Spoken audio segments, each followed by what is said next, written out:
Ram-minded. Oh, Wow, Zebbosai, come on. I fucked it up. A little bit of professionalism. Do you want to do the introduction? Is that it, Zebbosai? I was looking at the chat log, man. Welcome to teamfortress.tv. This is Fully Charged Europe, episode 26. I am Admirable, and I've got Josh Wilkinson here with me to host this slugfest. Kaidus is, he's been officially benched from the host role. He's just a guest these days. He's here as well, along with Mike. They'll be representing Reason Gaming. We've got Heis the Snake, in brackets, and Herr P representing The Last Resort.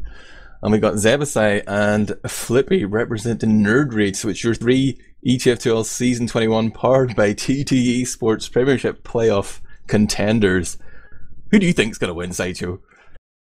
Oh god, that's a difficult one. Before this, I thought Nerd Rage had a chance actually, but I just saw Reason utterly destroy them, and I don't think TLR are going to put up a fight against them. I think Reason actually took a long time to get into it, but I'm going to peg them for the winners. Run it back for me. What exactly went down tonight? Because I sort of had the stream open on my phone, but I wasn't really paying attention. Give me the synopsis. Synopsis was, Kylo's disappeared, Stark's disappeared, so they bring in two scouts. Reason gets Shocky, and Nerd Rage get Nookie. So slight downgrade for Nerd Rage, right? But I was still expecting it to be really close. We go into Granary. The game is quite slow, but Reason are in control almost 100% of the time. They're dictating the flow of the game, when they go backwards and forwards. You know, it's fairly even, but every time Reason have an advantage, Nerd Rage pay a lot more than Reason do.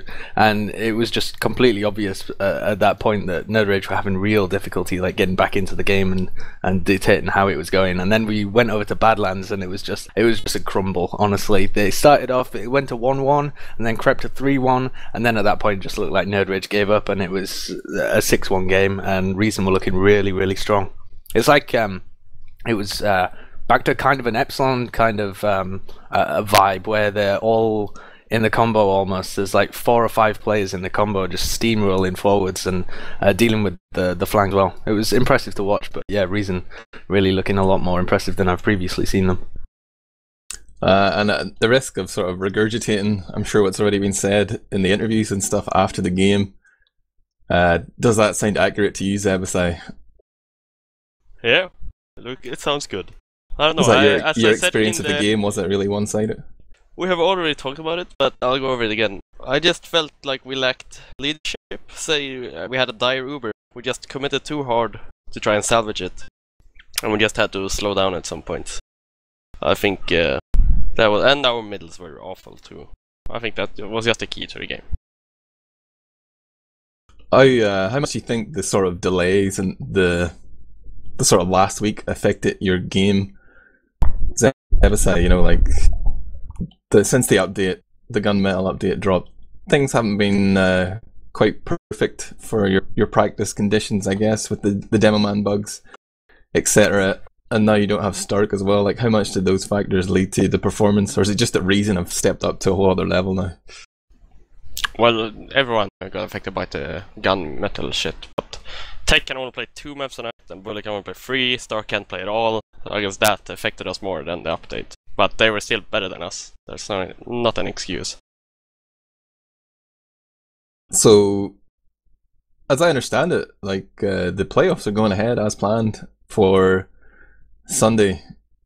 This is generally the last day of the week that anyone practices in Europe, right? So you've got no time to improve between now and Sunday. Are you happy to be playing the playoffs then? Yeah, Stark is back, and he bought a new monitor now, and Tech is free the whole day. So yeah, we're happy about it. Being on Sunday was the best day for us. Do you know what happened to Stark's monitor? How did he break it? Did he smash it in a fit of rage? No, when he was, playing moving, CS:GO Sideshow. when he was moving from his school to his mom's house, his mom packed it in the car, and during the ride it broke. So he blamed his mom. That's really how have they managed that? I've moved monitors all the time, and so have other people moving them from LANs. I think that's a cover-up story. I think Stark got angry. He probably lost a bet on Saloon or something. Mike, then, how much of a difference do you think it's going to make when Stark returns for Nerd Rage? Are you worried at all? I mean, they're going to be slightly better, but the result should be the same. I think you need to mute yourself in Skype, Mike. But tell me then, the reason perspective. Obviously, you're one of the newest members of the team.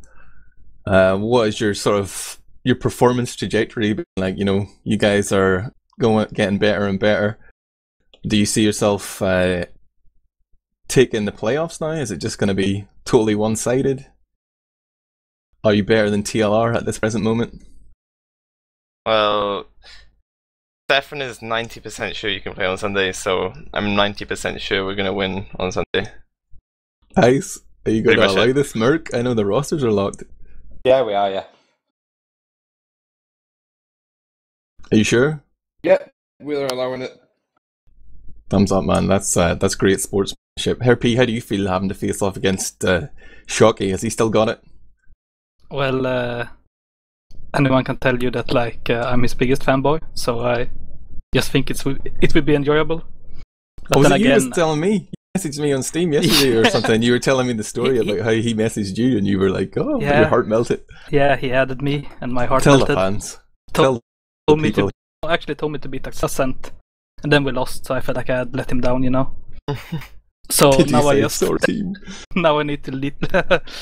I still say that when he does games, but now I just need to let him down again on Sunday, and it will be all fine, I think. Sideshow, I assume that you guys talked about Tyler in the interviews after the game just now? Yeah, a little bit. We discussed about Tyler. We didn't manage to get a concrete answer out of Mike and kaidus as to what's exactly going on with the replacement, but I imagine it's just going to be Shocky for I-55. It's got to be that, surely. Look at them. They're stony faced. They don't want to give anything away. I let them have a little silence there to fill it with any retorts or any confirmation, but nothing. They're not giving anything away. But there's no other scouts. Run it back, Sideshow. Like, was it not the previous episode of Fully Charged Europe where you outed Bash as being hated by Mike and Nox? You dropped that bomb. You said that they would not play with him again after that whole apparent fundraiser / holiday drama. Yeah, I think that's Nox, not Mike, though, isn't it? But I think it's I think Nox said that he didn't want to play with Bash after that, and I don't know. I can't particularly see it happening. I think Shocky's a better scout as well if he's interested, and it sounds like he is, seeing as he's played this game and played the playoffs. But I don't know. It depends how he meshes into the team as well. He's kind of both of those scouts require quite a lot of heals, but they seem to be making it work pretty well. Yeah, I don't know. With both Bash and Stefan has been fine, but they're both quite keen and motivated. But I talked with Nox, Nox is late yesterday, and we had to get Bash to Mook because Tyler's mum's birthday or something. And so then Bash is already a mumble, and then Nox showed up, and it was a bit tense at first. But then I was messaging Nox on Steam, oh, by the way, would you be okay with playing with Bash? 55, and then he was like, well, it depends if he's taking Lulu or something like that. But then we talked about it, and it'll be fine between Bash and Nox. We're just not sure exactly for a few reasons at the moment. It's all pretty short notice at the moment, we found out about Kyler a couple of days ago, and you're asking two people, or one of two people, can they, travel abroad in a month's time? They're not going to know instantly, from my perspective, I've never played with Shocky before Day, but aside from that, I heard he's pretty good. Yeah, but I mean, we have to wait and see, who's available, who can go and things like that. But if I have to say something about Bash, I see people saying he's washed up or this shit, he was bad, or it's just kind of nonsense. Bash is all the scouts I've played with in this game, over a large period of time, Bash is the best scout to play with, that I've experienced anyway. I've never played with Shocky till today, but not in terms of individual skill or anything, but just in his comms and his team play, it's an absolute pleasure to play with Bash. He's so efficient on comms. He just I don't know. he does something I've never seen another scout do in this game, like from the flank. Like you see some scouts playing with a combo, doing a lot of like calls, and it seems quite impressive. But then you have that, but it's coming from the flank, and like from such a smart player. Like I don't know, he's so underrated in this regard. Yeah, Like, it was really weird. Like everyone, I don't get people telling me like Bash blows and shit. Like he's really good at. Like I don't know. Like at I-52, he went on holiday before lands. He didn't really get much practice, and like he didn't have a terrible land. Like it wasn't like I didn't go home from I-52 thinking, oh fucking Bash, can't believe he lost this at land. Like, it felt like it was just as a team we kind of like even like we did kind of well getting to the final, but then in the final like it wasn't anyone in particular's fault. It was just like all of us. It was that breakfast collectively delivery failing. girl's fault for not delivering breakfast on time. But then so like I'm definitely fine to play with Bash again, 555, and he's like even more motivated now. Like when we were talking about him maybe joining, he was like, oh yeah, I'm gonna start playing loads of pickups. Like he's playing the shitter pickups and the pug me, so he's really keen, playing a lot. So yeah. Like I put it this way, like Stefan is a god that I've never played with before, but he's a god, and Bash is probably the best scout I ever played with. So yeah, you know, doesn't really matter. Both would be great. I want to hear Flippy's thoughts. I know you're sitting there patiently, my friend.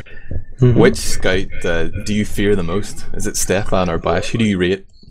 At the moment, or just between Bash and Stefan? Oh yeah, well, tell me between those two, and then tell me who's better as well. I'd definitely go for Stefan. And about Bash, like I said to people, I don't really like. I'm not really scared of him in 1v1, even if I'm not like the best scout in 1v1. But yeah, I prefer to play against Bash rather than Stefan. So beyond those two, like looking at everyone else in the playoffs, who's the best scout right now? I'd say Afi. Yeah, boy! He raises his hand. He desperately wants to be nominated. I'm here, guys. Just sign the mumble with you. How did you feel playing with Nuki tonight, Flippy? It was great. It was my fault actually, so not Nuki's one. So no, it was great. He's a sick GMer. He has he's a fast guy. He thinks quick. So no, it was great. That's like obviously we've got realtalk.tf now, and there's an article up there sizing up the various options, and like this is an interesting topic for me. You know, people love to theorycraft about who would be the best roster, fantasy, TF2, whatever. But we've only talked about Stefan and Bash here, Mike and Kaidus. People were talking Forsaken, Nuki, Sorex. Did you give any of these guys a second thought? No. Short, sweet, and not even your buddy Victor Forsaken. Well, we did talk about him on Mumble, but it's like just Bash and Stefan. And like obviously we were talking about like trying to persuade Kyler, but I was thinking like it's kind of pointless to try and make him go if he doesn't want to. Like he has to want to go if he's gonna play well or stuff like that. Yeah, if he's not motivated to go, then even if you manage to persuade him, you know, it's not like he's a better scout than Bash or Shocky particularly. Anyway, you know, if you had to pick between the three of them, it's not like you just want the one who's most motivated, most available, and fits in with your team the best, I guess. Yeah, like, motivation is a big factor. So, like, but Bash and Stefan are both really motivated, so it's like. I'm interested, like, what is the current sort of dynamic in Reason Gaming? It was your team, Kaidus, but you know, Nox has moved in there, Mike has moved in there. Where does the buck stop in Reason right now? Who's got the final say in these issues? Well, like, sorry, what issues? I had to take my heads off for a moment. I missed the last. Like, just for example, if who has the final say in like what scout you're gonna go with? Can you pull rank? Are you still the boss at Reason? I don't think anyone really is going to have a final say. Like everyone's pretty respectful of like everyone else's desires. You know, I like obviously my dictatorship or whatever is over. But they, you know, even before, like I was always open to everyone else's opinions and took them with as much value as I took mine. But everyone was just quite quiet, so there often wasn't a lot of other opinions to weigh in. Is there a disagreement right now about which scout you should go for, or is it settled behind closed doors? Is it already agreed on? There's not really a disagreement. No, it's a waiting game. Like it's not like to be brief without giving much detail. It's like it's not on us basically. It's just a waiting game to see, who can make it. Things like this. And just for the playoffs, then, is it definitely going to be Shocky you're using on Sunday? Yeah, like we just used him tonight for the official, and I'm thinking probably it makes sense to use him again, just like recency effect, and like he's already played an official, like Bash hasn't played an official with us. Like I was thinking, as a brief thought, like I was thinking maybe we play Bash for like the first game and then Shocky for the second, but that's like seems started. Like, we just be treating like the playoffs like PCWs, but like. I guess we just use Shocky again for the playoffs because he just played with us tonight, and then after that maybe, I don't know, like if any teams are still PCWing, I'd be thinking we could try using both like Bash and Stefan equally for a couple of games, a bit more, but then I don't know. I assume teams still will be PCW, and I mean the playoffs isn't going to be the end of the action for anybody, is it? They're all just going to be gearing up towards I-55. Well, people might take a week off or something, and then this is how we always lose. People go on fucking holiday. They're like, "Oh, we're not going to play. We're going to practice a week before the competition." Yeah, because I know, like, what Tech's are you going doing? on holiday. Flippy's on holiday. Tech's on holiday. Captain's Stark's on holiday. got bad internet for a week. Yeah, Captain's going on holiday for 2 weeks. So, like, I think we'll have to decide kind of soon, because then when they're all back, it'll be like a month, just over a month until. Tech is going on a holiday for a month after next week. But we got a stand-in, so we'd probably practice most weeks anyway. Yeah. So, we'll still be PCW. Let me start the drama then. Heis, you're a leader, not scared to make the tough decisions. You would cut the drop of a hat if you thought you could get a better player, right? I would. No, definitely not. Come on, humor me here. Humor me. Could you see a scenario where Reason take both Bash and Stefan and just ditch Happy-Cool? Would that be an option? Well, it's obviously an option, but I don't think they would do that. I think Happy's quite a good stable player for them. Really, like it felt like to me he held them together a lot in the past. I know it's a totally different team, but I don't see a reason for them to drop him. Do you think it would be better, Heist? Do you think the Shocky and Bash combo, even if they completely disregarded it, they were just absolute psychopaths, they didn't care what Happy thought or anyone else on the team thought in terms of, loyalty or anything like that. Do you think it's a better scout combo than Happy-Cool plus one of them? No, I don't think so. I think it's probably a bit overrated, in my opinion. Like, they're obviously legendary scouts in their own right. They've done a lot in the game. Like, they're both players that have been fantastic, and I still think they can both play very well, especially Shocky. But I don't think there's any Happy-Cool feels like a sort of like keen player who's still motivated to do something in this game, so he may be stronger. Do you agree with the Flippy sentiment that Happy is the best scout in Europe right now? No chance. I think Nico and Stark are the two top scouts right now. Like, Nico has really good aim, but he's retarded. This is what I'm looking for. Real talk, not Mike.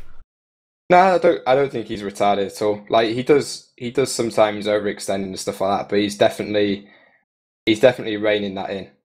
Like, I'd say like most of the time he overextends, and that's like if you want to get back into the game, then you just have to pick Nico, and then that's like your way in.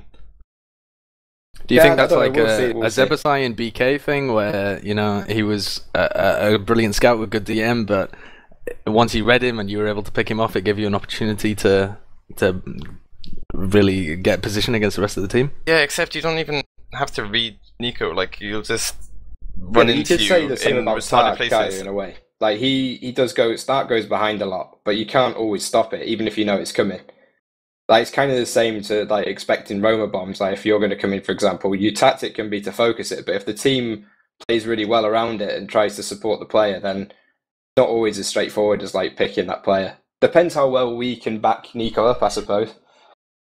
Yeah, but Stark is way more like sneaky and cunning, in my opinion. Like just the hiding spots he uses and like the stuff he does, like way harder to like expect, and his timing is better. Captain Crunch, the cunning,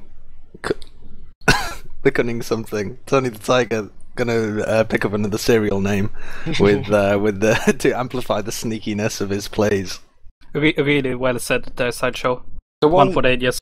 The one thing I would say about Nico is that we're talking about like Bash and Stefan, and they do deserve like the respect that they get from you guys. But in terms of skill, you've got to argue like Nico is as good as those players without a doubt on a one-to-one aim basis. Like if he can fix those overextends, would you not say he would be a better player than them both? But that's the thing. You're only talking about like the 1v1 basis, which is like such a tiny part of the thing. Like, yeah, his aim is really good. That's what I said. But like everything else he does, this doesn't seem good. Like I couldn't even compare him to like Bash, or Stefan, or Haffical, or Stark in terms of everything else other than name. I think it depends on your play style though. Like Nox tonight, you saw like he was so solid the way he got you guys playing. Like, and you were very tight, so it wouldn't make as much of a difference in that respect. But it depends how the game falls and how you get stretched and stuff. If you had like not really, really strong, but I like unless you're on like a really tight leash, I don't like rate Nico. Mike's getting a bee in his bonnet about I think some like, other MGE player. Ultimately, what it comes down to is like, I don't know, from watching like your stream a bit and his, I think the point that's trying to be put across is like Stark will do his thing, and he has really like a lot of experience to kind of judge like when to do that thing he does and when not to do it, and kind of when he does it, if it fucks up, it doesn't matter so much, or if he's doing it and it does matter, like he has to do it, things like that. Whereas like no one's gonna tell Stark, no, don't do that, come back or whatever. Like Stark is. Yeah, he's doing it on his own. Yeah. Whereas like from watching your stream, let him whole game, man.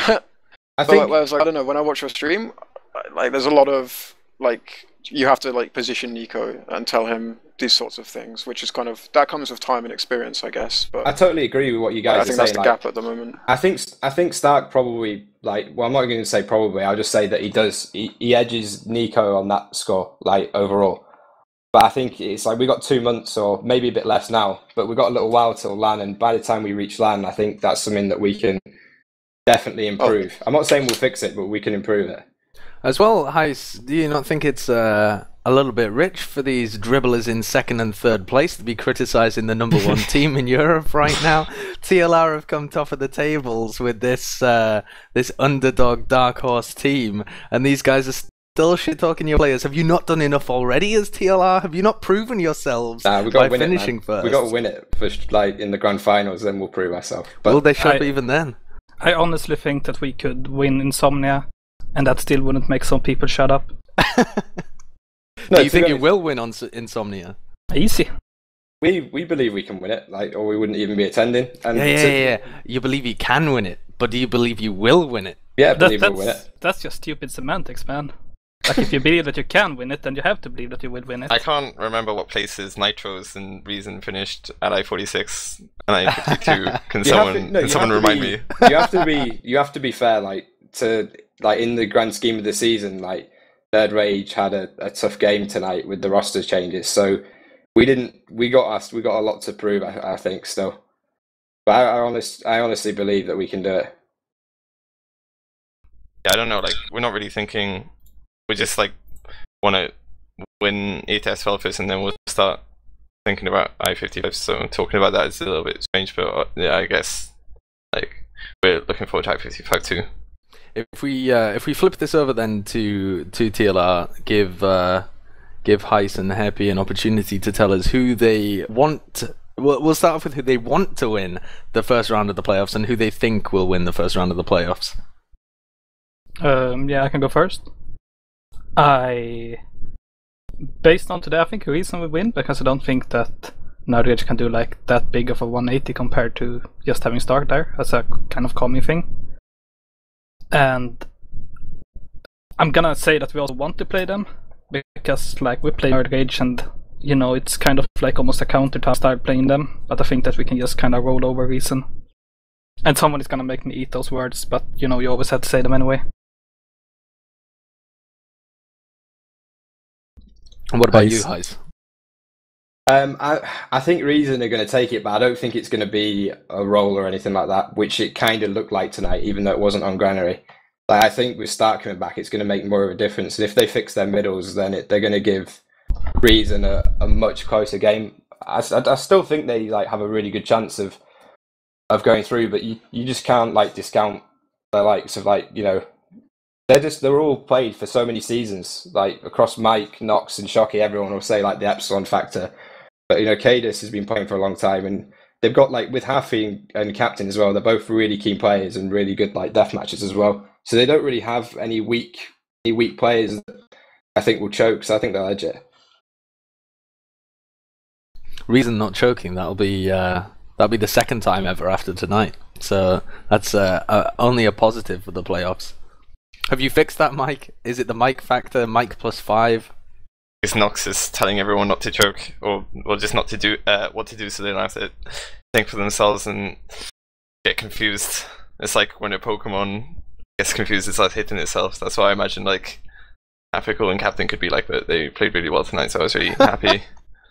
Like, people seem to like talk about it like we made roster changes, which we did, but like, to me, it's a new team. It's a team that formed 2 weeks ago. It's not like, you know, you change pretty much everything about the team. You change the playstyle, you change the main caller, you change half the roster. Like, there's existing synergy between individuals, but this scene is so incestuous anyway. Whenever you make a new team, you know, you have that in some way, like Happy and Ams in TLR, Flippy, Tech and Bull in Nerd Rage, you know? Like, you have these existing synergies and stuff, but like, it feels like to us, we're a new team basically, so our track record, our history, it goes back to 2 weeks ago basically. Anything before that is just like, it's like history. Yeah, like I wasn't that worried about Captain Hafical. It's like more about what other people said, and like I remember there was like when I casted the game Reason vs TLR this season, I mentioned something like, oh, like Reason. I said to Kaidus like, oh, yeah, Reason should theoretically be better because they played last season.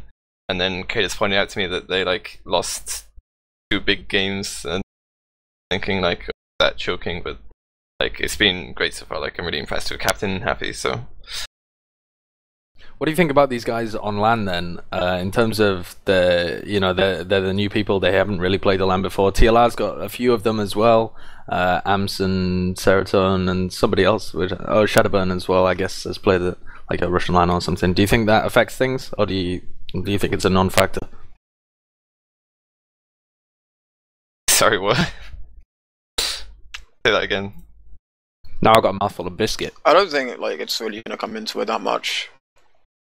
Like, you have like before maybe like in the old style lands it would matter, but now it's like you have an entire day of meaningless games to choke all you want, and then it's like you come again in the morning. Anything that went wrong yesterday you can forget about and correct, and it's like a new day, you know.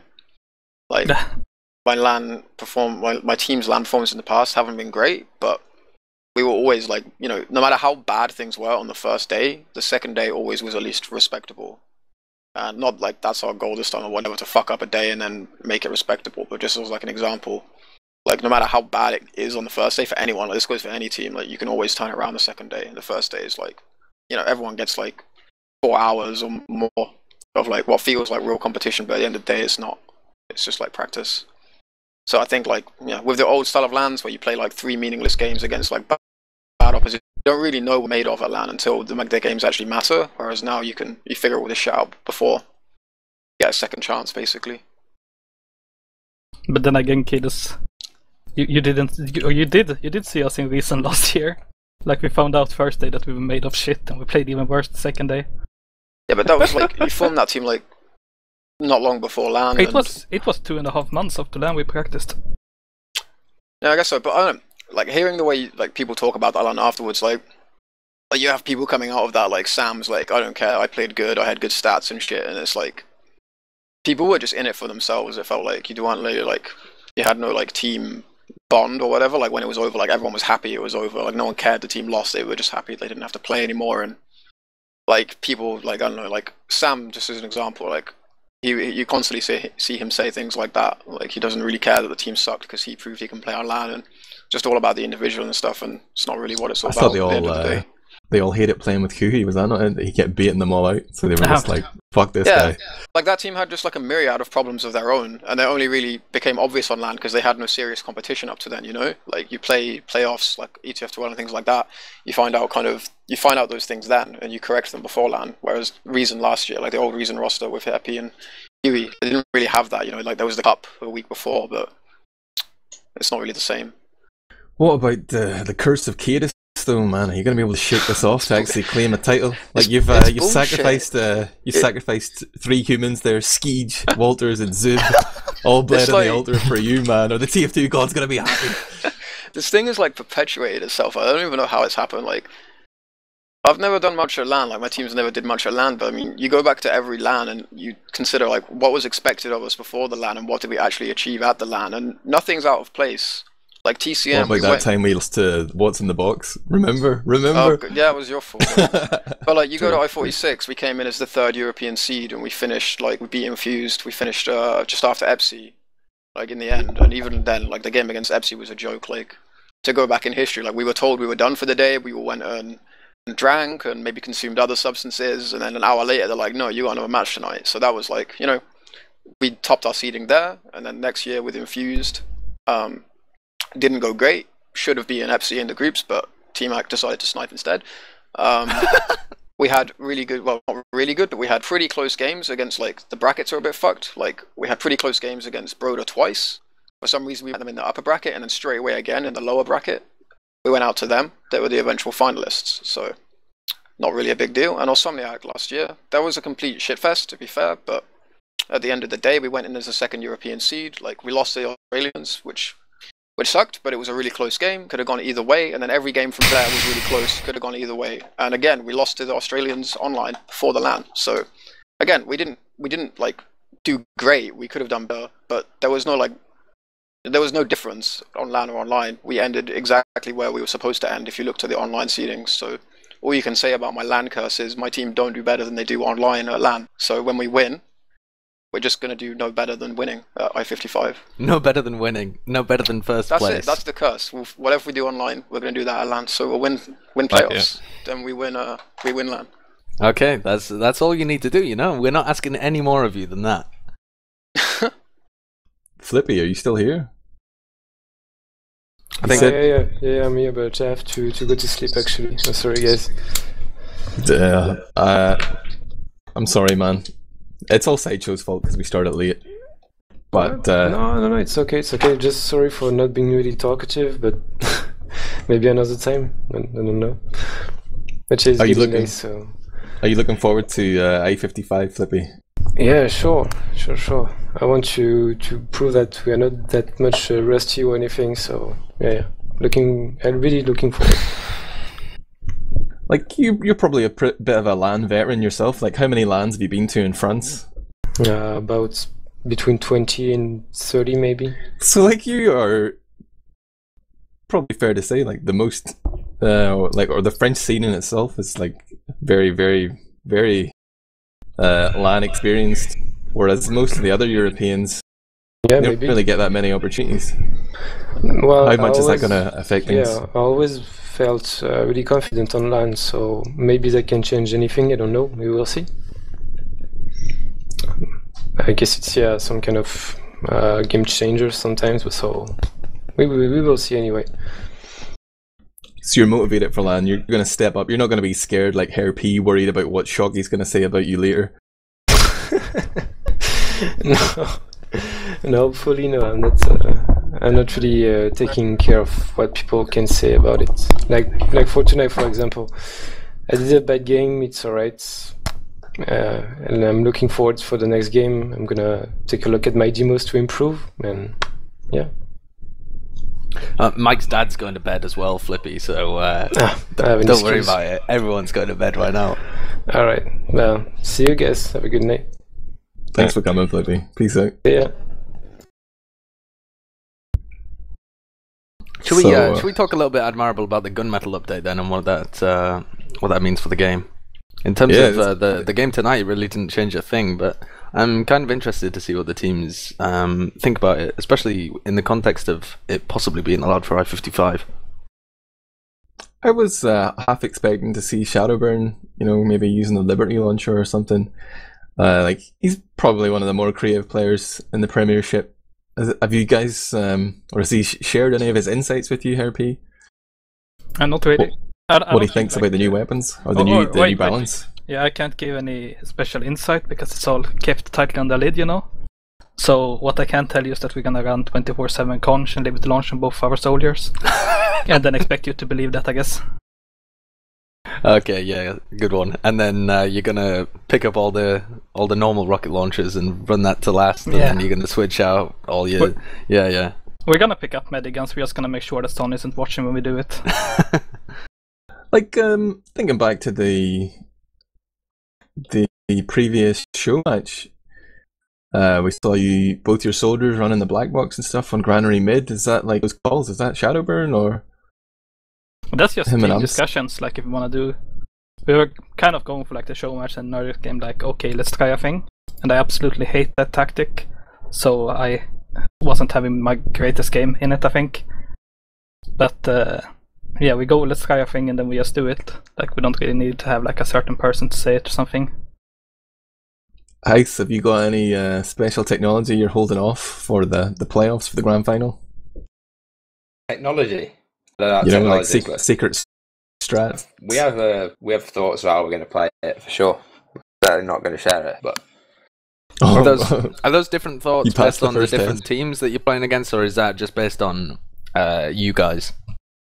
Yeah, definitely for different teams. Thinking about like map picks and stuff like that, and then obviously how we're going to play in the game. We've changed our play style 3 times, so I think we have options of how we can run games against those teams.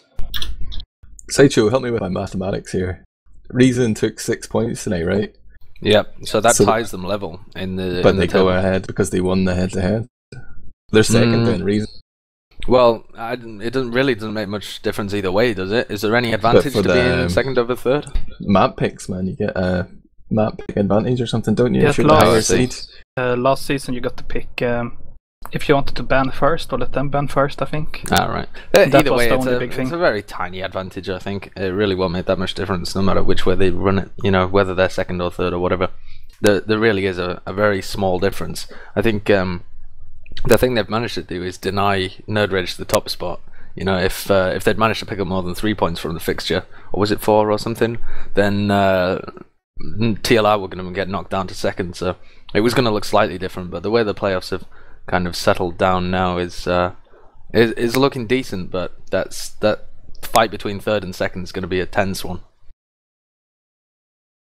Mike, you're probably the best soldier to ever grace the game, but you rarely use any alternate rocket launchers or anything like that. Have any of these balance changes made you think about whipping out the Liberty launcher or the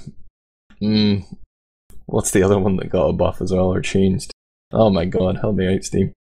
Well, Black Box got a little bit of a nerf, but kind of a buff in 1v1s, I guess. It's a little bit of a change. It's funny, I was thinking about using the Black Box quite a bit, and then I went on holiday, and as soon as I got back, it's like, just as I was going to start using the Black Box, I'd find out it was shit. So, I don't know, I've used the Liberty launcher before, but not like, I don't think doesn't seem that much different. It seems like for fun in a pickup. That's the only time I'd use it. Like, I was thinking of using direct hit as a roamer, but like on certain situations, I won't say when, but like that's the only thing I'm thinking about trying. But otherwise, since the Black Box has been nerfed, like that's the only thing it was useful for, was like shooting groups of people. So like I wouldn't really need it for 1v1s. Like I'd rather have 4 rockets. Do you think you're going to be able to do work with the direct hit? I mean, obviously you have really good DM. All of the soldiers actually playing at the moment seem to have much better DM than previous seasons. If I think about the players who are at the top now, I mean, like Mike, Captain, Shadowburn, Arms, the Zebbosai and Tech, I mean, they're all got incredible soldier DM. It just seems to be something that's really ramped up this season compared to days past. But do you think the time is ripe for the direct hit? it's this this weapon that Valve gave us where it rewards DM. You know, you do mad amounts of damage if you're able to hit with it, but nobody's ever really given it a serious shot. You know, Demol used it a little bit, just trolling around, and that's just because he can't aim normal rockets. But do you think it's actually a viable alternative if someone really tried? Yeah, because I saw Tech's frag movie and then I was like, he gave me an idea, so I'm gonna try that out a bit. Maybe in the playoffs, I don't know. I don't actually own a direct hit, so I need to sort that out. So you're going to be inundated with trade offers right now, offering direct hits or hats. That's the idea. That's why I did this whole podcast. I haven't actually played the update yet. I know it's been out a week, but what have been the sort of the biggest changes to the way Sixes is actually played for you, kaidus? Well, you didn't see it tonight because they decided to ban it for playoffs. But I mean, being able to pick up weapons is like the biggest change. Like, it is really dramatic. Like, it changes a lot of situations, probably more than you actually think it changes. Just like as a first impression, you think, oh yeah, a couple of situations they're gonna be able to pick up a gun, or they can't go for this play or that play. But it's pretty dramatic change. Like, we PCW'd with it this week. It was only today that Sunny Black said it's not like you're not allowed to pick up weapons in playoffs or tonight. But like, yeah, that's like the big one basically. Like I said on the cast earlier when my opinion was asked about it. In its current state, I think it does more damage than it does good. Like, I really like it has the potential to bring like more depth into decision making in the game. Like, there's more options you can take and different, like, a bigger amount of variables in some situations, which is probably a good thing because like TF2 can become a bit predictable after a while. Like, I don't know, maybe, like, at least it has the potential to become a bit predictable and it could shake things up. But like right now it's in a weird place. Like, we had a situation, like, just as an example, we had a situation playing against Sideshow's new team yesterday, I think it was, where we won mid, we rolled over 2, we were capping 2 for free, so we sent 2 guys to go kill their medic on last. We killed him, he must have had like 90%, so now, like, I think it was me and a scout we sent, so I died, scout died, we got the med, and in this situation, Koss could then just respawn. Like, we couldn't push with demo and scout down, like, our respawns were still coming in and things like this, so Koss just respawns, picks up the gun, has full Uber again, so like, it took away an option there, you know. It didn't really add a new option in or add any depth, it just removed one of the decisions you have to make, so the only option you had was to wait, which isn't really a good thing. But if you were to incorporate like a delay, or not, sorry, a decay on that medigun, so we kill Koss with 90, but then he respawns and he's on 60, then you have like more depth to the situation, because then it's like, okay, we can kill him, we get our respawns, we can push fast, and now we're like race against the clock push to kill him before he gets the Uber back up. Whereas like what actually happened is he just spawned and the game stalemated out. Even though we got the med pick, the game just stalemated out. So I think like there's more work to be done on it basically before it's going to actually be an enjoyable mechanic. Right now it's just clumsy and weird. It doesn't really add anything. Yeah, I agree. I think it adds a different layer that you have to think about, but it also makes a lot of the interesting plays that we've kind of developed over the course of 6v6, and it kind of renders some of them completely useless. Like, we were playing Viaduct as well, and that's kind of messed up with the whole suicide waves and stuff like that. It's just utterly useless because you can drop in a lot of those situations and it doesn't hinder you whatsoever.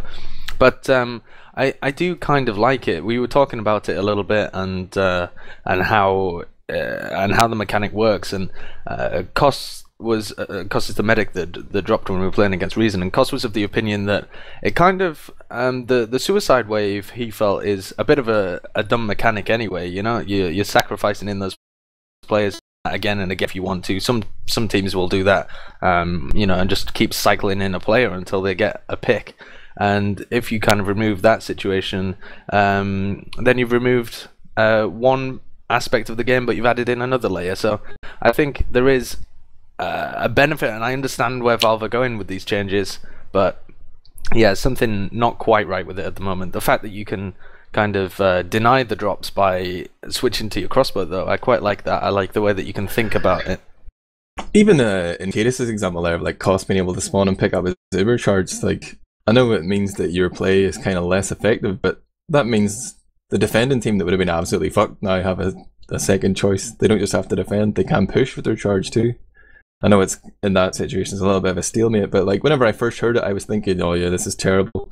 But then Gentleman John was like chatting to me in Slack, and he was throwing it back at me the other way around. Like that's why I felt I would have loved to see the playoffs with the pickup mechanic in it, just to see what happens. Like, well, in my example, they couldn't have pushed. Like their medic died, he respawned as our guys. We respawned sooner, so we respawned. Like the only option is to then push Uberview out of last, which was always an option anyway, but teams don't do for obvious reasons. But what about this, kaidus? What about if the new meta became to jump in to try and get the drop out of the medic or the pop? Say if they drop, you then use your Uber charge in to try and retrieve the other medigun and back out of there. I can kind of envision these kind of really weird plays happening where team Uber's in just to grab the medigun and get back out, so that they then have an Uber advantage to be able to push, or something crazy like that. If you give it enough time for something to develop, do you think some meta that is just as good as the one we currently have but just different might come out of it? Or do you think it's, with the current system, it's just going to be worse? I think it's just worse. Like it's just only one example. Like you say, that is a potential option, and it's probably something we would see. And I would like to be able to see those sorts of things be an option. Then there's just so many situations where it's just only gonna it only seems negative. Like if you're losing a mid, you lose the mid. There's no point to go for the medic. You just lose the mid. You back out. You stalemate. You can't go in for the medic because he's just gonna respawn and pick it up. Like unless you somehow turn around and kill the whole team and you're gonna take over that ground again, respawn and pick it back up. Which is again, it's just removing something. It's removing an option that you have. Like it doesn't really make any sense. Whereas if that Uber decayed and he respawned, then he doesn't have Uber yet, and you have the chance to push 6v6. You at least have that option. Like right now, it only seems to limit play. Also, like, not to diss too hard on Cossier Sideshow, but if you get if two people suicide in, and you can't push out in a 6v4 situation if your medic didn't drop, and you feel like it's stalemating and you can just let them suicide over and over again, I don't really get it when people say that it's always stalemating when people are going suicide waves, because in my opinion, at almost the end of every suicide wave you can push the other team. Yeah, the stalemates are going to become more so, because now, yeah. If we'd actually thought about it, because it's new to us, if we'd thought about that situation on Snakewater last that I described earlier, we wouldn't have jumped anyone in. There would be no suicides, no aggression, no play. We would just sit there and dick about, basically. We would have no options other than to either trade Uber via Uber, which on Snakewater last is not really a great decision. You won't see teams doing that in a serious setting unless the time is against them. You will just see us not push. There's no point to go kill the medic and then hope you can Uber in and pick up his gun. It's not the efficient way to play. If we'd actually thought about it, we would never have gone for that play. We would then just have to stalemate it out completely. But it wouldn't have actually been a stalemate. Obviously, temporarily it would have been, but then you would have made a play, to trade the Uber or whatever. I would have loved to see it play out. Even just thinking of the... Whoa, whose keyboard is that? John? Even thinking of, the bigger picture here, guys, we've got this beautiful relationship, just blossoming with Valve. They've given us this huge balance update, and we're just going to immediately throw our toys out of the pram and say, no, we're not going to play with that one. You're going to give it a chance. I don't think people feel like that particularly. Like I said, I like the idea of it. I just think it needs more thought and some more tweaks, basically. I agree with the decision not to run it in playoffs, because no one's had any real practice with it. We've had this week to practice with it, but then you've had all the retarded bugs, the demos, stickies, the broken jumping for half the week, the readying up not working properly. We've had so much bullshit going on this week. There's not been this, today is the first day we could have practiced with it for real. So I agree with the decision to remove from playoffs, but I think after playoffs, we're not going to know what the decision is for LAN. We should just play with it after playoffs and get used to it, actually discover for ourselves the real in-depth analysis of it. In what situations is it good? How does it need to be changed? I'm pretty sure it does need to be changed, but there's still questions of how. So I think that should be done, but just not this week, basically. In terms of the run-up to I-55, though, assuming that it stays in the game in its current state, and people playtest it in scrims and stuff like that, and don't have a gentleman's agreement to not do it, and actually try and test it out and see how it works, moving forwards towards I-55, I would assume it would be allowed in... I mean, it's up to the admins who run that, I guess, but I would assume it would be allowed in if it was kept in its current form all the way to I-55, because that suggests that Valve kind of don't want to change it and they want to keep it in the game. Do you think you're kind of missing an opportunity to practice with it in a high stakes situation? Not really, because it wouldn't really be real practice. Like dealing with it in a high stakes situation, you want to understand like what's at work. You don't want to be randomly surprised because you have none of these instincts yet. So I guess it could help, but it wouldn't really be like a true practice with it. You'd still be really feeling it out for almost the first time in a way. I don't know if it's been mentioned this before, but like from what we saw so far of playing with it, okay, although with some bugs as well, like the biggest threat to the drops currently was actually the demo stickies from what I saw, at least with our medic Zebbosai. And a lot of like the teams that we played so far, they always tended to switch before they actually died anyway. So it wasn't that often we actually picked up a medigun, especially with full charge. So it seems to depend a lot on how like smart the medic is to switch his weapon at the right time for the situation. Like a lot of the top teams, they're pretty well positioned. So from what I saw, like the Uber drops were maybe one a map at most. And if you drop an Uber anyway, you don't normally need to go on and like take a lot of caps or go all the way to the last. I'm not sure it's as big as people actually think it is. I personally I agree with what you're saying. I don't feel like the biggest issue with it is killing the other medic and picking up his gun. I feel the issue is when you're dying and you know you can just drop because you're like there's no way the other medic can get to it before you, or they can't win the round before you spawn and pick it up again. Like those are the situations that I feel like it really needs. That was bad. The last looking at defense sort of thing. If you drop there, yeah, like I kind of like adding the depth of medic to make. Should I get my crossbow out and drop and not give them the gun, or should I try and hold? Like I like that aspect. I like adding more decisions in. I think it's good. Like adding depth is good, but on the other side, like when it's you picking up your own medigun, that's when depth is being taken away, and that's the problem I have with it. If we think about, Happy. No, you no, go. I think Captain is pointing out something in the chat that's just like my favorite situation so far. We were playing Viaduct and we killed we killed Nox at 60%, and we build our to 100%. We pick up his and build it to 100%. And when they push in with their next Uber, we Uber for 16 seconds in a row on them, just standing on the medigun and holding the point. Yeah, that's another problem that especially happens in Viaduct, just because in the rest of the maps, in the rest of the maps as well, you can't really move a medigun around. Like you can't take it with you. It's not like CS:GO where it's slow, but you can kind of take two guns with you if you juggle them effectively. But in TF2, it just seems to drop like right at your feet. There's no you can juggle them. It's really slow though. You can't really do it. You can't do it uphill, but you can do it like downhill or on flat ground. Like it's not really great, but I think you could do it in theory. I did it on a pub, therefore.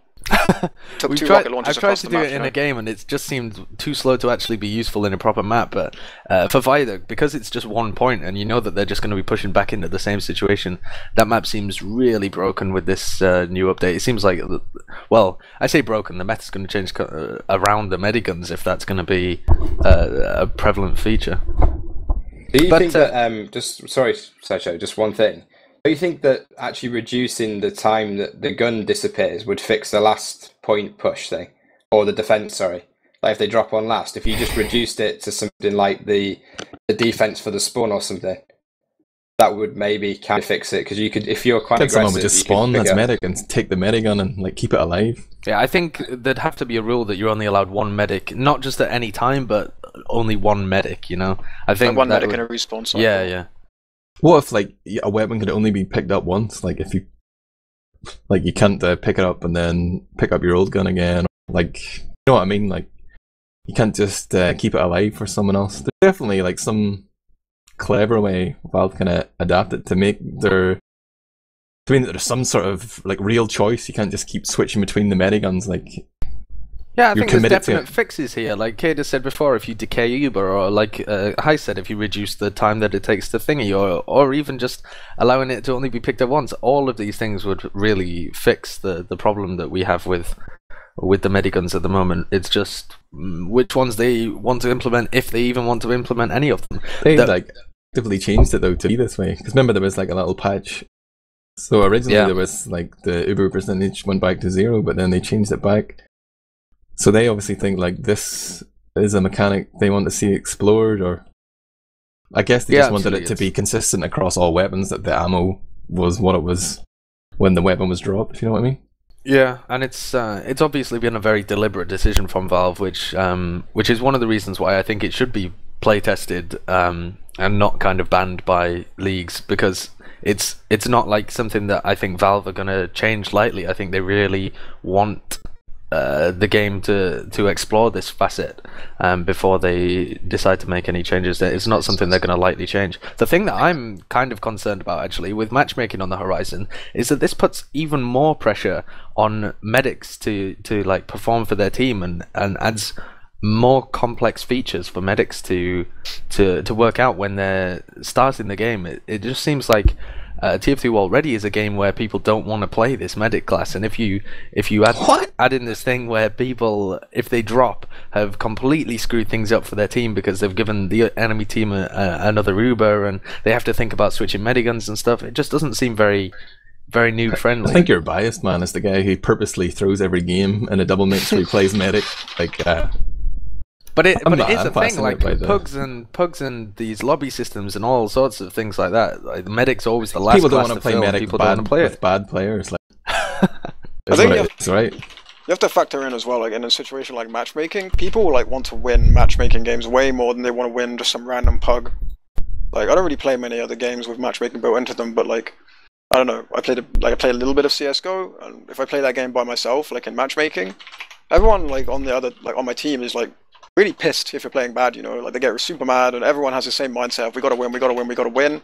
Like in like, I don't know, 90% of games I've played of CS:GO, that's kind of how it is. Obviously not when I play with you, Sideshow, but I think in TF2, Mate, like so playing medic would be, like if you got to like a decent level of matchmaking, I think playing medic would be less shit in matchmaking than it would in pugs to an extent, like obviously relatively, because it's going to be a lower quality of play overall. But because everyone's going to be pulling in the same direction and trying to win, that automatically makes medic less shit to play. Like, medic's shit to play is normally just because you don't have like the team play or even the attempt at team play that really is required. Yeah, I think that's a fair point. We all know the real reason they added this feature was to give people a chance to see the new weapons and perhaps spend money to get them. But Yeah. Zebbosai, you're pretty quiet there. Do you think the decision by ETF2 to ban this functionality for the remaining games of the season was the right decision? Yeah, for sure. Like, as Kaidus has said, we haven't had time to practice with it. Like, I think it's good enough if you don't keep the percentage, because you can still do the Uber quit changes, the vaccinator to Uber, blah blah. I think it's still a good change, and that would add to the game, but this change with keeping the percentage, I don't like it at all. I think if you want to watch like what happens when teams play like without kind of having explored the depth of something, I think you should go back and watch season 19 finals on Logjam, I think, which was probably a really good game to watch. Two teams just DMing each other, not really having a clue what was going on that map. And I kind of feel like the same about like if we would allow something that's released like literally a week before playoffs and is like in a fixable state 4 days before playoffs, that's just idiotic. Like, it's just stupid. Like, it's not about having a relationship with Valve, it's about just we're gonna have to bite the bullet show. at some point, though. Yeah, like Monday. I think people should stop playing it on Monday. Sideshow, At least in prep. there's going to be some opportunities to compete at a high level between the playoffs ending and I-55 starting. Are you prepared to say anything on that? There is going to be a pre-I-55 Cup. I think I've hashed out the details finally. I think I changed the layout of the Cup a few times, but I've got in touch with most of the teams and made sure that they can play on the dates that it's required. Froyotech is also interested in playing. That's an online cup, EU pings, and Froyotech want to play. So, I mean, they're trying to get in. I think it's a good thing. The invitation you were sent in Froyotech, I honestly say yes, because the pings are just garbage. Like, they're going to be at such a disadvantage. But Froyotech manned up. They want to either get the practice against these teams in a high level situation, or they just want to show themselves before I-55. Either way, there is going to be a cup to look forward to before I-55. Invitational 8-team bonanza. Any date you got in mind there, buddy? The current weekend is looking like the 15th and 16th of August, but it's still kind of pending review, but it's looking solid for that date. Have you asked the teams yet? Is this the first you've heard of it, everyone here? Oh, we know about it. First time for me. Tech I won't be have able to play, I have know asked that. all of the teams. TLR to make sure didn't that get the they're all memo. there. Are you TLR sure, did get the memo. Sideshow? I asked Ams, and he Yeah, said that but he'd talk that's to the not rest of you. asking TLR, Whoa, man, that's asking He fucking deals. Ams. He deals with all of your PCWs and stuff. I assume you have some kind of intercommunication between the team. Yeah, it's... Yeah. It's poor. Well, you'll have to work on that. Yeah, I am liaising with the teams to make sure that they can all attend. Yeah, Tech won't be there for that game, so I fully expect Nerd Rage to get knocked out by Froyo Tech with 200 ping disadvantage. But and Dogs.tf to win the entire event, or possibly Saints LAN team will come through and beat everybody. But it's going to be pretty interesting, and I think that'll give people an opportunity to get hyped for I-55 and get some experience with possibly this Medigun thing, depending on what the I-55 rule set's looking like. Tell me a little bit about these lesser known teams that are supposed to be going to LAN and potentially in this cup. It's the lesser known LAN teams are in a bit of a pickle at the moment because of the whole ticket situation. So I don't know whether we've even announced the fact that there's so many things we've just sort of alluded to without really spelling it out. But I guess to bring everyone up to speed, since the last show, Reason did actually drop Walters and Skeech and pick up Mike, Nux, and Kyler. Kyler's now decided he can't play, so they're looking for another scout. You might have figured that all out by now, but then beyond that, multiplay, or all our fundraisers have been funded, except for the production one, which is the most recent one, so donate to that. If you head over to i55.tf, you can see that, but we've got Ascent going, we've got Fruyotech going. There was a whole drama with Fruyotech I don't even want to get into about one of their donations being removed. That's for the North American fully charged to deal with, but so TLR going as well. Obviously, congratulations, Heist and Herb, well done, guys. But then after all this had been done, and we were thinking it's all plain sailing from here, guys, somebody realized that multiplayer actually sold out BYOC tickets for Insomnia 55 because there are 1,000 less seats, like a third less seats this year than in previous years. And the important thing is that nobody realized, like, they didn't tell anybody that there was 1,000 less seats until suddenly they were just like, oh, by the way, it was sold out. So it was really, really bad communication for multiplayer, but it's just classic multiplayer. They never communicate anything to TF2. Yeah, don't mind.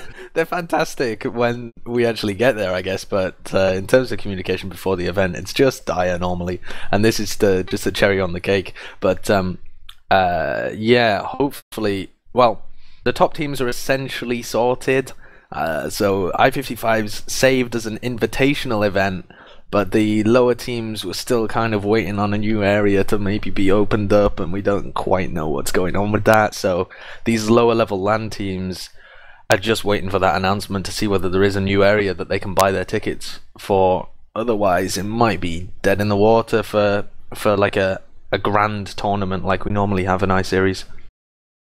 And like, especially, obviously, it's great news that we've secured tickets for the top teams, but not just those low level teams, but also like spectators and people who would have been there to play in the tournament are also a big part of what generates the atmosphere. Like, if you think back to I-49, like the hype of having the crowd in the stage. I know we're not going to have that again this year from what I've heard, but yeah, it could really impact on the event as a whole.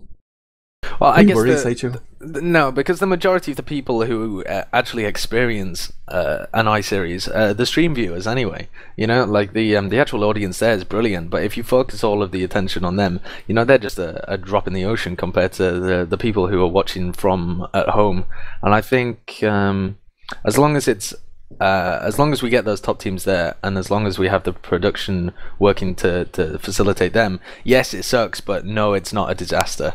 And I think that's something to bear in mind, because it's not such a bad thing. I mean, it completely sucks for the people who were going to go and spectate it, and it completely sucks for these lower level teams.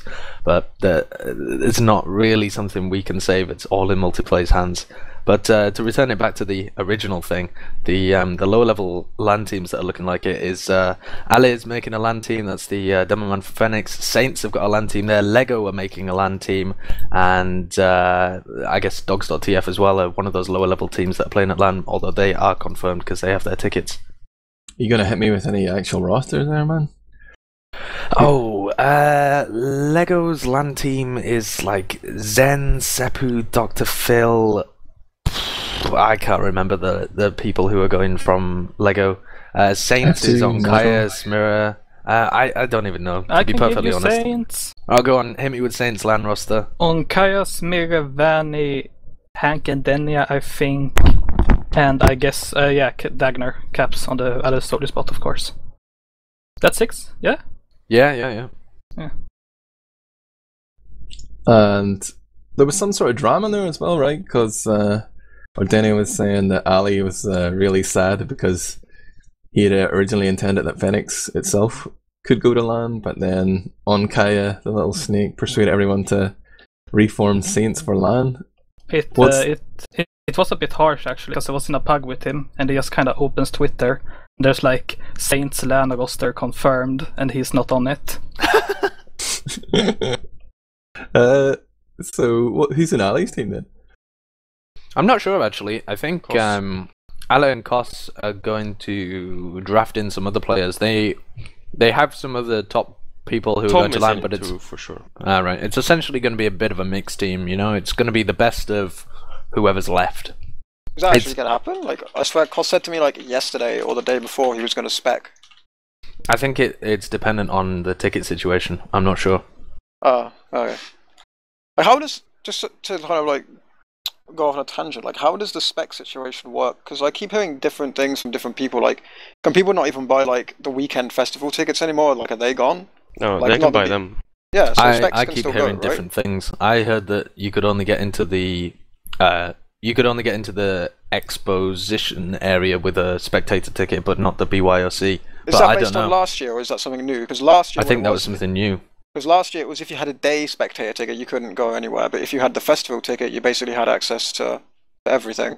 I guess it's just on Nimthe or somebody to Didn't confirm. you have to walk in with someone that had a BioC ticket last time? Like they had to hold your hand, and then you could go in. That's just what Herr P said to get you two to hold but hands. I remember like we had to walk with Fanva. We could like get in.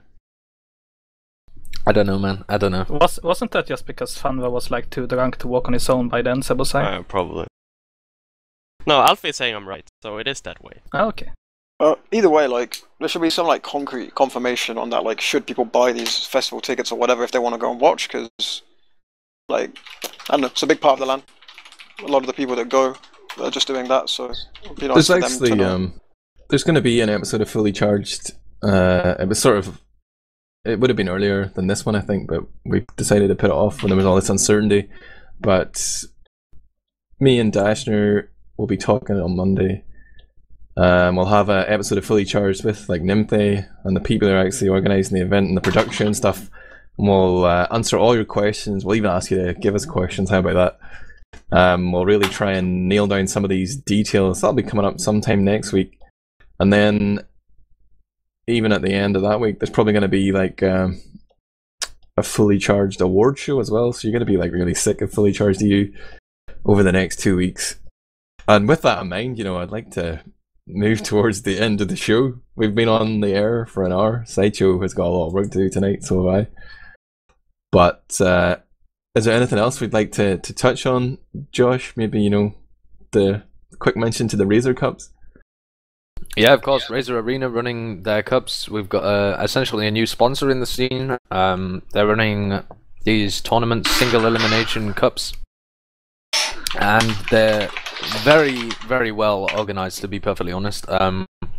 They've got some obvious hiccups, like the people who design them don't really know about TF2, but they're getting a lot of feedback from the scene, and they're developing their plugins. They've got source mod plugins on the servers that you play on, which you can then ready up through. It's essentially like an ESEA client, but on the server. So it assigns you to the right team, it fixes the team names, you can ready up through it, you can request help through it, etc., etc. And the actual website itself that the cups are run through is fantastic. The way that everything works is brilliant. There's a few hiccups to be ironed out, as I said, like it goes black when you die, and it's running some dodgy maps and dodgy rule set. But Sunny Black's working very closely with the Razor guys, and the Razor guys are fantastic at the whole feedback. Yeah, Sunny Black's trying to get a monopoly on the scene as usual. It's just a good job that he got it. And it's ESEA Europe all over again. And so is there actually going to be money for these cups and stuff? Is that? A little bit of money. I think there's also the what's this thing, like the retro TF2 thing going on in the coming months. I don't actually know anything about that. Apparently, I'm in a team with Ams in it, but I wasn't told before today. What's that? I don't know anything about it. Is it something that X Television are running? Yeah, I think so, but I'm not sure. There's basically like a seniors and a newbies 6v6 cup coming up next Thursday that's still open. Running across the whole of July as well. TF2 Connection are running their competitions as well, like MGE, GG200, UltiDuo, stuff like that is just happening essentially every week. So if you're interested in any of those formats that aren't 6v6, have a look at TF2 Connexion. They've got a post on TFTV as well, just describing everything, written by Twiggy. So shout out to him and have a look on there if you're interested in things that aren't 6v6, just to fill the summertime. Does anyone have anything they want to get off their chest then before we, move to the shoutouts on the end? Predictions, any burning issue? All right. This is who's gonna do predictions here? Everybody is biased. Everyone's gonna say they're gonna win. Is not like actually involved in the scene that much at the moment, and Sideshow has still not gotten a single prediction right this season. Hold your horses, oh man, I've read your fucking forum posts. It's an easy win for Nerd Rage today. We were gonna choke versus dogs. No, I said you were gonna choke versus dogs, but today it was all about just getting people to bet on the other side of Saloon so that I could reap the rewards. It was so obvious that Reason were at least gonna pick up a map. Like, the spread was just moronic. I don't know who decided on that, but giving Reason a 0.5% advantage so that all he had to do was take a map was just crazy. And it was sat at 50-50 for so long. I was like, I'm gonna make so many skins on Reason. And then people started to figure out there was a spread, and it went up to like 70%, and I was like, no, please return back to 50-50. So I don't know what's with that. Like, that's really weird. Like, I can see why people maybe thought like Nerd Rage were the favorites going in, but being like the slight favorites shouldn't mean you have a spread on like one of the only like top clashes of the season. But didn't you put it up on Saloon when you still had your old roster? No, I don't think it was. No way, Jose. It was before Shocky was playing, but it was also, I think the spread was mostly just based on the fact that like you were after them in points the first time it was put up. Yeah, but I think the spread should only be used when it's going to be more than like an 80-20 split in things. Like, it should only be a last resort for for making the bets a bit more even. I don't know. Obviously, their opinion on it is that they just want to roll it out as and when. It doesn't really matter that much. It's just that you have to bet on something different. But in my opinion, it should just be who wins the fixture or who doesn't. Spreads on those kind of games just serve to tip things the other way. All right, let me take control of the situation here. You want predictions? I am gonna point the mic. Then I'm looking at Mumble here, going down in alphabetical order. Hairpy, give me your top three. 1, 2, 3 for the playoffs, and 1, 2, 3 for I-55. We win playoffs versus Reason. Nerd Rage loses the semifinal. I-55, I think. Either if Ascent has keen their DM, I think they can reach a top 3. I think Fro, if they have like actually studied the teams, can reach a top 3. Otherwise, it's the same there. Okay, Heis, same question. I think it's going to be same as P, to be honest, for the playoffs. And then I think it's going to, for LAN, I think Froyo Reason. I'm not going to include my team in that. Are you looking at this LAN as a learning event? No, I think we can win it, but I just rather exclude us from that. I'm being biased already on the first prediction. Jason Allen, your top 3 or your rankings for the playoffs and LAN. I think we win the playoffs. There's only one order it can be if we win. So there you go. For LAN, I think we win, and I don't know. The others will fight it out. That's the most boring answer I've ever heard. Like, we win them both, and the rest don't matter. Well, no, the playoffs. Like, if we win, we have to win both games, so they're going to be one order. I don't know. But what about LAN? LAN, there's 6 teams. I have to believe that we're going to win. So I believe we're going to win. I think it depends, though. I think it depends how the matchups go for the rest of it. Like, where does Ascent finish? Ascent finishes like 5th. Oh, so something above Dogs.tf. Above Dogs.tf, yeah, probably. Yeah, probably. Yeah, like Ascent are good, but I think everyone else is. I don't know. I don't see much different from Ascent than I've seen already, and I think everyone else is kind of still kind of gaining traction, apart from Frotech, but they're at the top to begin with. This is why I wanted a neutral in your Sideshow. I said we should have Kratos as a guest because he might give us some unbiased predictions. He just said the Dogs were going to win the playoffs, even though they're not in it. there's no concept of neutrality between these guys. They all have to believe that they're going to win, otherwise they're not going to perform. That's the frame of mind. Let's run through the other players though. Who have we still got to ask? Mike Adams. I think he went to grab some dinner or something, didn't he? He's going to say Reason are going to win the playoffs and Reason are going to win LAN. Okay. Zebbosai, how do you see the playoffs in A55 panning out? Or playoffs, Nerd Rage, TLR, Reason, LAN, Nerd Rage, Reason, Froyo. Okay. And as long as Froyo don't win, then I don't mind. If Europe wins, that's fine. What about if Ascent win? I don't know, I like quite a lot of their team, but I'd rather like Nerd Rage one. Not TLR, no. Sideshow, how do you see things working out? For the playoffs, I think Reason are going to win the first game. I don't think Nerd Rage have enough time to adapt, unless it's like really sniper heavy maps or something. It might make it a bit closer. But then I think Reason against TLR, I think Reason are going to take it again. I was really impressed by them tonight. It wouldn't have been my prediction before tonight, but changed my mind. And then in terms of LAN as well, I think it's probably going to be Reason Froyo in the finals with like TLR third, and Nerd Rage still on top of Ascent, and then probably Reason to take it in the finals, I guess. I reckon Nerd Rage, they're going to put up more of a fight in the playoffs if Stark comes back, but they're still going to lose over 3 maps. Reason are going to make it to the final, but they're going to get blown up by TLR. We're going to see a new world order there. As a result, Happy Cool is going to get cut. It's going to be Stefan and Bash joining Reason for LAN, and with the old Epsilon magic, they're going to finish second to 4G, Ascent in third. TLR to choke at LAN. You're not even going to make top 3 house. I have no clue. But that's the predictions done. I guess we have to go through the whole order again and do shoutouts. Sideshow, who do you want to shout out to? I don't want to shout out to anybody. Nobody. Yeah. Let's get this wrapped up.